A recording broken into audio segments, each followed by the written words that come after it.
Parenting may be the most challenging and important job we'll ever face. It's certainly the most mysterious. Our children come with no instruction manuals, no blueprints guaranteeing success. And so we puzzle over the great riddle of raising our kids. Dr. Lawrence Kuttner, a clinical psychologist, teaches at Harvard Medical School and is a columnist for Parents Magazine.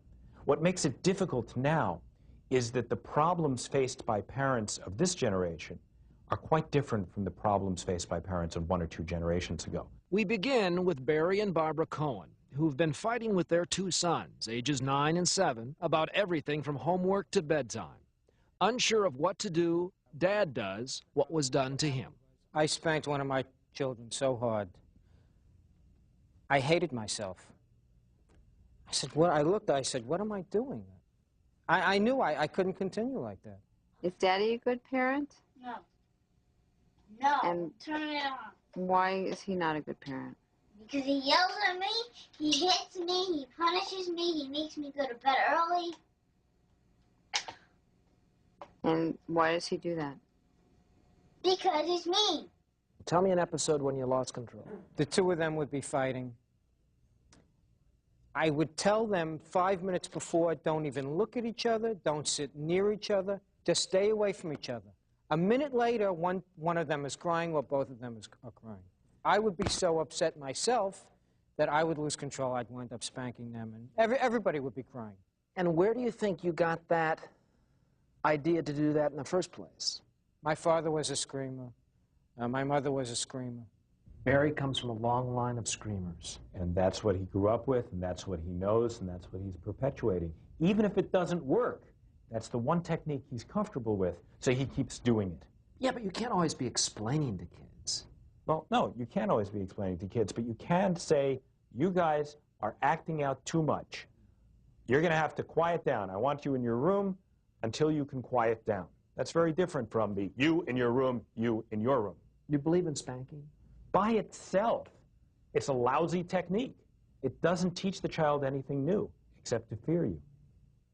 Carrie and Michael Pollack have 2 sons, 7-year-old Zachary and 4-year-old Dylan.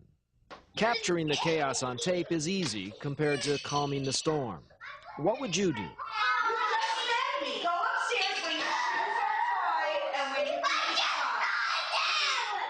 That is an absolutely classic temper tantrum. The kid is unable to express in words the intensity of the emotion that he or she feels.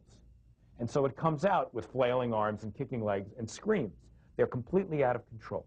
So what you want to do is you stay calm. Your child needs to borrow your calmness. I like that idea. What you do is you walk over and you physically move your child, even if it's only 2 or 3 feet.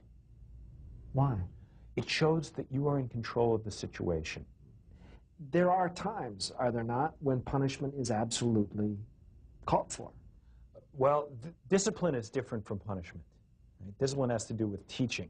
And yes, there are times when a kid needs to see the consequences of behavior. What I like having is natural consequences of things. Your child loses his baseball mitt all the time, you don't go out and buy another one. How about timeouts? What do you think about timeouts? Pretty effective? There are 2 purposes to timeout. One is your child has to calm down, get back in control.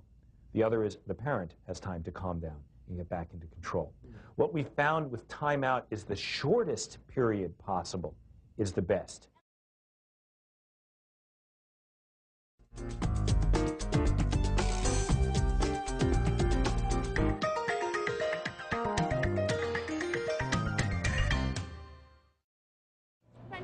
Of course, as children grow older, the menu of parenting problems becomes more complex. How do you give your child a taste of independence without risking their safety? It's a balancing act Marilyn McLaughlin struggles with every day. No, your lung sounds pretty good. As a single working mom with 2 girls, 13-year-old Erin and 11-year-old Mellie. Here's what happens when Mellie, her 11-year-old, asks to have 30 extra minutes after school to hang out with friends. I do not approve of you being out on the streets without adult supervision for that length of time by yourself. In the street? Mellie, where do you hang out and talk to your friends? In school. In the schoolyard.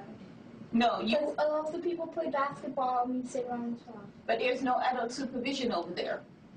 There's the guard. No, The guard is not looking out for you. He doesn't care what's going on. He stands by the gate until like 6 o'clock at night. The whole And matter. also scolded out the school. The whole matter of fact is this: that I feel very uncomfortable. She's just in the schoolyard. How do I know she's just in the schoolyard? I'm supposed to trust you to say you're just in the schoolyard. Yes, you are. Here we have the daughter who's telling her, you know, this is what I need. I need more independence. Right. I need more time. Maybe we could... The mother is saying, I don't want you to spend time on the street. They haven't met in the middle and say, I know you need more independence, more autonomy. Maybe we can find some place that isn't home, but where there is adult supervision. Maybe there's an after-school program where I, as your mother, will feel more comfortable, and you'll get to be with some of your friends, and there are going to be adults around. It's natural for kids to keep pushing the boundaries, testing the limits of their freedom. For Bill and Ellen Owens and their 12-year-old son, Patrick, a rock concert has drawn the borderline between them.